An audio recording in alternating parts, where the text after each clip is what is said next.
तर सर्वप्रथम सर्वांना जय महाराष्ट्र. मित्रांनो आपण बघितलं असेल तर नवीन वर्षाची सुरुवात झाली आणि त्याचा दुसरा दिवस उजाडला तोपर्यंतच एक बातमी व्हायरल झाली ती म्हणजे पेट्रोल पंपावरती पेट्रोल मिळणार नाही आणि 3 दिवस हे पेट्रोल पंप बंद राहतील. ह्याच्यामुळे मित्रांनो आपण बघितलं असेल तर पेट्रोल पंपावरती गाड्याच्या रांगाच रांगा आपल्याला पाहायला मिळाल्या. तर काही ठिकाणी पेट्रोल संपलेलं आहे अशा असे फलक लावण्यात आलेले आहेत. मित्रांनो तर ह्याच्याबद्दल आपण थोडीशी माहिती जाणून घेणार आहे. तर मित्रांनो आपण बघितलं असेल तर केंद्र सरकारने एक हिट अँड रन जो कायदा आहे त्याच्यामध्ये सुधारणा करून त्यांनी त्याच्यामध्ये काही बदल केले. तर ते काय बदल केले मित्रांनो?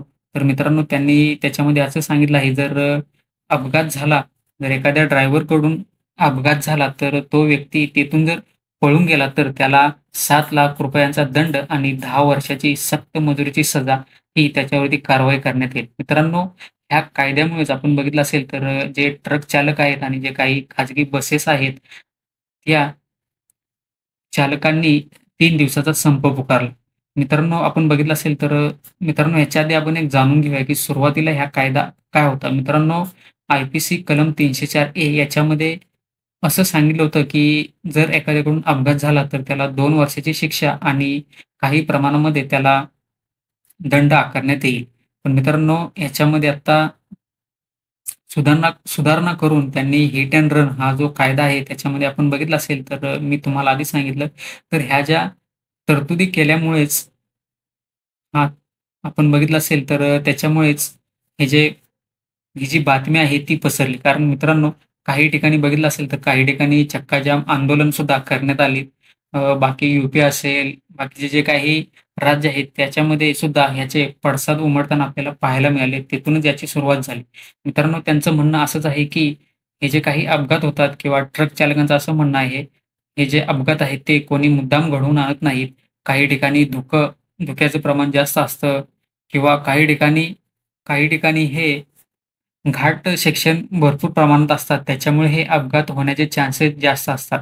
त्याच्यामुळे मित्रांनो हे अपघात होत असतात. पण जर अपघात झाला आणि त्यावेळी जर तिथे जो जमाव तयार होतो तो त्या ड्रायव्हरला मारण्याची शक्यता, चान्सेस जास्त असतात. कारण मित्रांनो ह्याच्या बऱ्याच अशा केसेस आपल्याला पाहायला मिळतात किंवा आपल्याला सुद्धा माहिती आहे.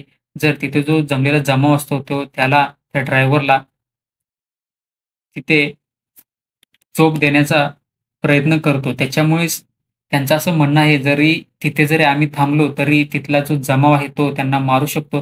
त्यांचा स्वतःचा जीव वाचवण्यासाठी ते तिथून फरार होतात. तर मित्रांनो, तर हा जो कायदा आहे तो रद्द करण्यासाठीच त्यांनी संप पुकारलेला आहे. तर ह्याच्यामुळेच आपण बघितलं असेल तर बऱ्याच अशा व्यापारी आहेत त्यांच्यावरती याचे पडसाद आहेत ते उमटताना आपल्याला पाहायला मिळत आहेत.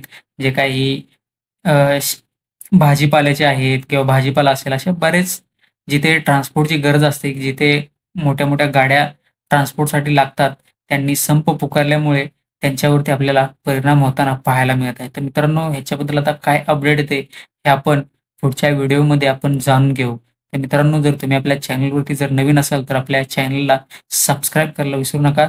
तर मित्रांनो लवकरच भेटू आपण नेक्स्ट व्हिडिओमध्ये. तोपर्यंत जय हिंद, जय महाराष्ट्र.